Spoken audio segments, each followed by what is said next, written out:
Hello everyone, welcome to Chasing Murder, and today we are on part 125 of Life Beyond the Grave, which is part of this Lori Vallow and Chad Daybell case.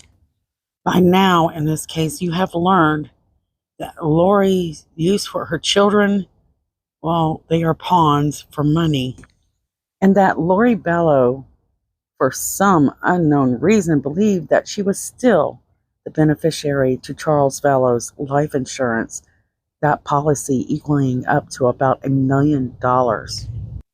Now that Alex Cox and Lori Vallow are responsible for taking the life of Charles, their main concern is about the money, not so much his soul and whether or not his soul was saved or released from the zombie.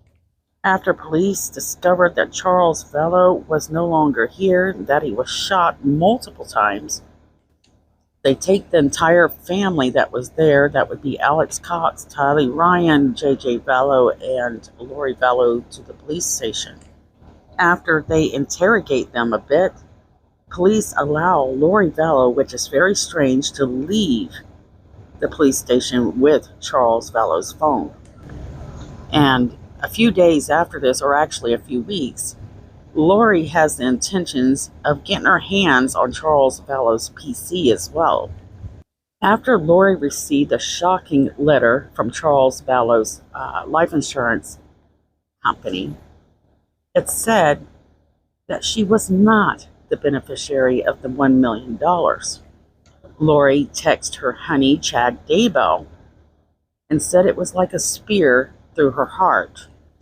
She said, "Who do you think they changed the policy to? Brandon? Kay? He left nothing for JJ." The fact that Lori believes that Charles would leave nothing for JJ is enough to let you know just how manipulative she is, and what this exactly means for Lori. When she says this, she means that there is nothing left for her.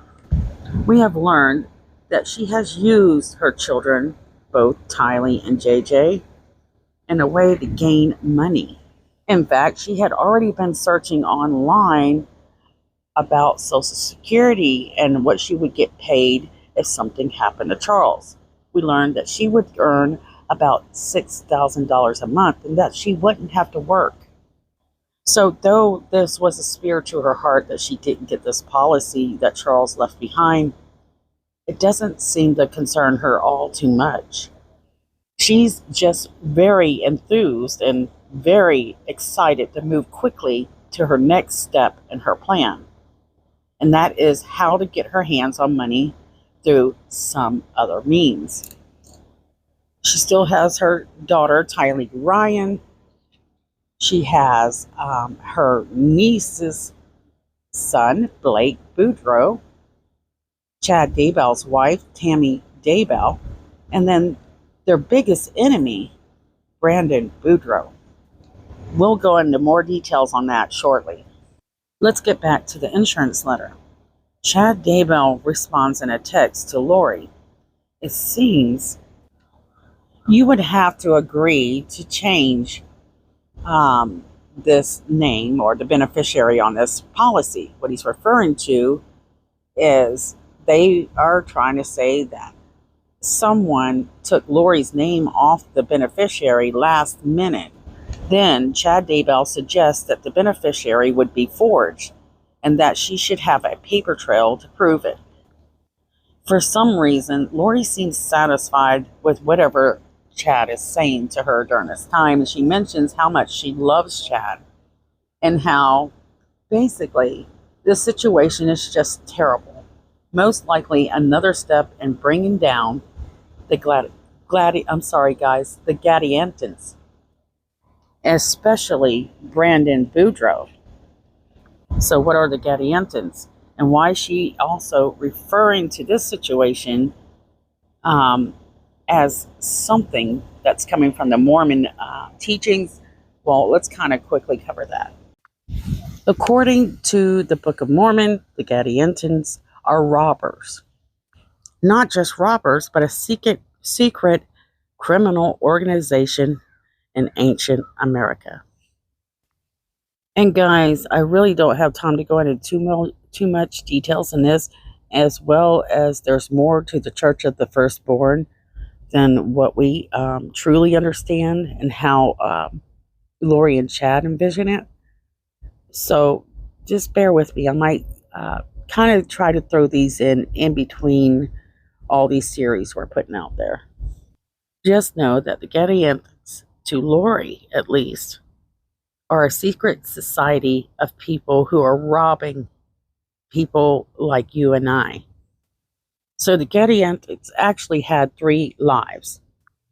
They would be wiped out, and then years later they would reestablish, and so on. Lori Vallow accuses people like Brandon Boudreaux to be part of the society, including the investigators later. Their role is to destroy the good, or the Nephites. Many times they'll be referred to as secret combinations. The Gadiantons are by far the most dangerous. For Mormons, they are just an organized crime group that lived during ancient America. They would operate as a secret combination, or a term to describe various malevolent secret societies. Now, there's some interesting things about the beginning of the I have trouble saying that, Gadianton robbers. So, in the Book of Mormon, the secret combination known as the Gadianton robbers was founded by, probably slaughtered these names, Kishkumen and Gadianton. This group was responsible for murdering a judge and his co-conspirators for unknown reasons, to be honest, guys, into the covenant, swearing not to reveal that anyone had ever hurt or murdered this judge. This is important to understand because while they're referring to Brandon and anyone that is against them as the Gadiantons, they're kind of adopting these same values that they're warning that their enemy has. And this can be seen in their trust chart, which we're going to go over shortly. Some of their most trusted people in Lori and Chad's group, number 1 is Melenie Gibb. Number 2 is Zulema. And if you think that Melenie Boudreaux is one of the top numbers in that trust, you're wrong. And just like the Gadiantons, Lori Vallow and her supporters are all operating under this secret, activities, understandings. They know what's going on, but they're defending and protecting each other and working together in code and setting out these evil plans. So it's very confusing to tell this story when you have to think of everything that Lori says. You need to flip it. It's the opposite. So if she's saying that Brandon and whoever, Charles, are part of the Gadianton, it's really her. It's Lori, Chad, Melenie Gibb who are living in this secret society that are making these evil plans to hurt others. So I kind of wanted to introduce that. Now let's go back to this insurance topic, where Lori and Chad are texting each other and talking about it. In one instance, Chad says to Lori, he's concerned that maybe, these papers, the insurance papers, got forged. And he says, it'd be interesting if it got changed after he had 2 bullets in his chest. Lori tells Chad, well, I talked to the insurance company and he changed it in March. Ned, before we got rid of him. They can't tell me who, of course. I'll still get the $4,000 a month from SS. So again, they're talking about money. Money is one of the main interests. That really it is. And Lori says to Chad, I don't think it could have. You can't change it after the death date. So how does Chad respond to the fact that, well, they're just have to accept that they're not going to get this money from Charles Life Insurance? He says, well, I have been instructed to focus my efforts on Hillary. Sick. It's just plain sick. So who is Hillary? Well, this is the spirit that has been manifesting and growing inside Tylee Ryan, Lori Vallow's daughter. In fact, one of the investigators, Mr. Hart, testified that Hillary was the name of the assigned spirit in Tylee's body. This was also given to her by Raphael, who is Chad. But Lori doesn't seem as enthused to go, into Hillary as she is. Well, let's talk about Blake's percentage. She texts Chad. Remember, Blake is Melanie Boudreaux's son. Lori to Chad. He drew 3 crosses on the wall in his bedroom. We just finished painting over them. So who are we? Most likely she's referring about Melanie Boudreaux. The next text that Lori sends to Chad is, she says, it's like he was marking it for the dark side to find him. Okay, so last I knew, the cross didn't stand for any kind of portal to any dark place. The fact that she mentions that there's 3 crosses and that these 3 crosses are markers for the dark is interesting. Chad, with no hesitancy at all, will text back to Lori saying that Blake is at 7. 5-eye. I took my sword of light and sliced his aura vertically several places. You should be able to now rip and burn it. He texts Lori again that says, I also decreased his pain tolerance. So he did it. He decreased it to 1% and greatly increased his pain. His desire to depart is about 80%. So here they are. They're targeting Melanie's child, Brandon's child, who did nothing to deserve this. And trust me, there's way more to this than what they are sharing with us, and they know it. Why is it that this is so secret? So it seems to me, and this is my opinion, that Lori and Chad, they knew that they lost the money once Kay Woodcock became beneficiary of the insurance policy. But they knew there were plenty more lives out there that they could take in order to gain more money. The lack of connection, the lack of love, the lack of remorse is just insane between Chad and Lori. Out of billions and billions and billions of people in this world, how in the world did these two find each other?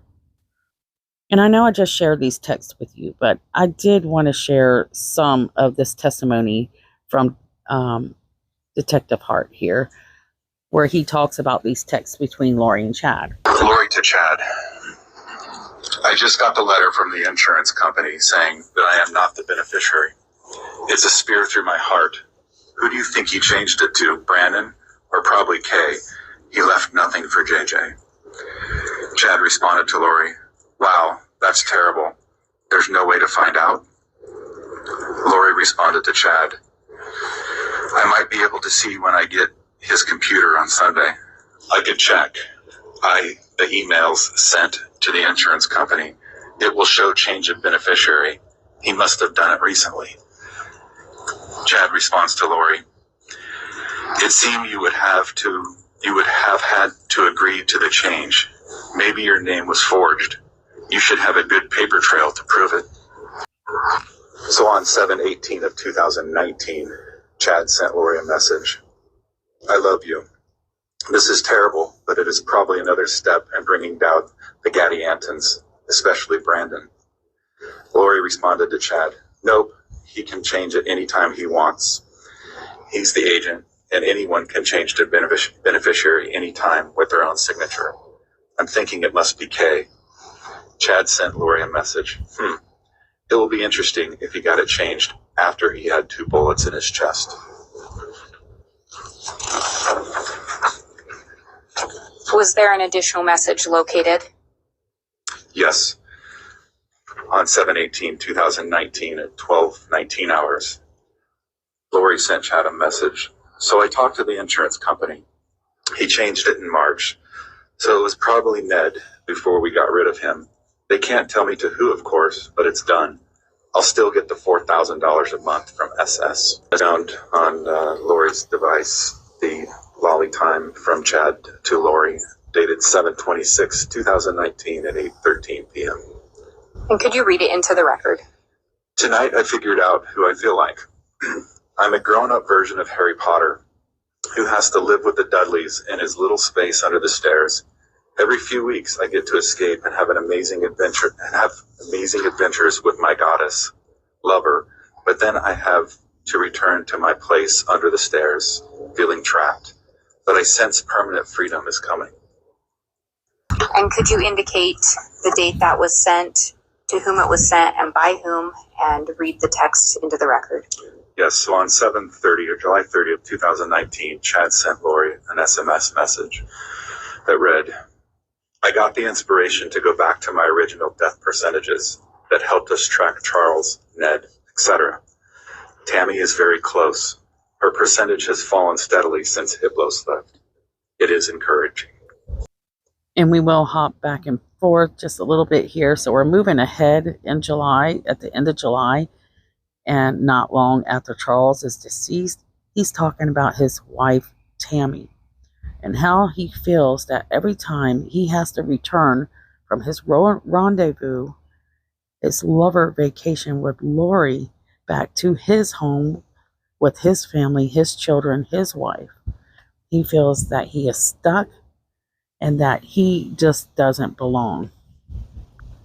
So the man at one point who believed that his children had a huge role to play in the future, his focus that his kids were the main characters in his life that would help him usher in the second coming, are now disabling him. It's now Chad's turn to deal with his wife and the fact that now she is no longer in her body and has been possessed, just like Charles Vallow. And this is just insane. It really is. Because let's jump back a little bit to just after Charles has been murdered. Now, they say that Brandon Boudreaux is a zombie. They had a revelation that Brandon's body has been overtaken by the dark and is one of the darkest spirits ever. This spirit was friends with Hitler. So now you have Brandon, Tylee Ryan, at least 2 of Melanie's children that are all taken over by zombies. And now let's throw in Chad's wife, Tammy Daybell. If you were to look at them more like a dollar sign, that's a lot of money in the future. I hate to say it, but that's the way you have to look at it, because that's how Chad and Lori see these people. Now, I wanted to go into the ranking system and then go into, what Kate and Larry are doing around this part of the timeline, as well as Charles Vallow's ex-wife and their children. But I'm going to cut it short today. And I want to ask you guys before we close here to look at these faces. Share these faces on your social media today. These people are still looking for answers. They are stuck. It's been over 3 years for some of these people, and they have no idea where their loved ones are or what even happened to them. I want to reach out and say how much I appreciate you guys, the people who have subscribed, watched, click ads. Some of you do this for me, and I appreciate it so much. I really do feel lucky to have you guys here. I love you guys, and just hang in there, and I'll be back soon. All right, guys, I'll talk to you later.